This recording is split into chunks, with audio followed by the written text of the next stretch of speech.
Hello. Bonjour Thierry. Ça veut dire hello. Hello. Salut Guillaume. Question du jour. Étape clé pour développer une culture de l'innovation. Donc ça va plaire à tous ceux qui sont dans l'innovation. Ouais. Ça va plaire ou pas? La première étape, c'est une curiosité certaine.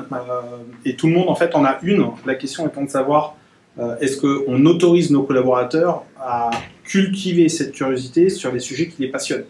Donc, si on part du postulat que tout le monde est l'expert du poste qu'il occupe, que tout le monde a des compétences, mais ça, je l'évacue parce qu'une compétence, a priori, est transmettable, même si elle n'est pas forcément adaptée à la personne et à ses talents.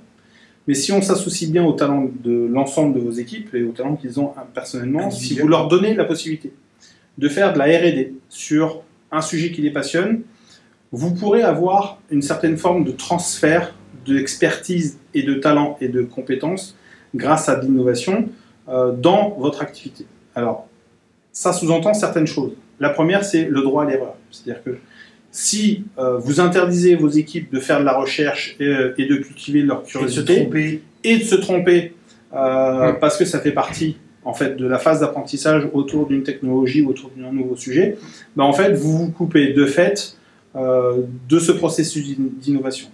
Je dis systématiquement, vous devez être aussi super vigilant. C'est-à-dire que si vous êtes sur un processus qui est ultra stabilisé, ultra fiable,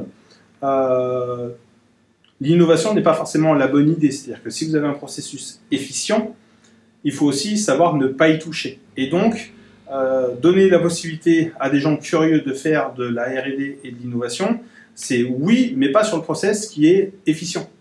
Parce qu'il serait tenté de rajouter une couche ou à la couche, et donc de tout casser par une sorte ou un phénomène de résurgence que l'on peut trouver dans les systèmes complexes. C'est encore un autre sujet. Donc l'innovation, curiosité d'abord, cultivez la curiosité et surtout autorisez-vous à faire des erreurs en testant, en découvrant, en itérant. Tous les sujets que vous avez autour de vous sont le fruit de 1000, 2000, 1 million d'itérations. Et si vous espérez trouver la solution tout de suite, propre, nickel, finale, etc., en une seule fois, en fait, vous êtes déjà en état d'échec et vous ne savez pas encore. Donc, autorisez-vous à faire toutes ces erreurs nécessaires par ces itérations. Et en fait, il y a un critère, hein, c'est que le seul sujet, c'est la réalité et la vérité, sont les seuls facteurs qui permettent de s'assurer que ça fonctionne ou pas.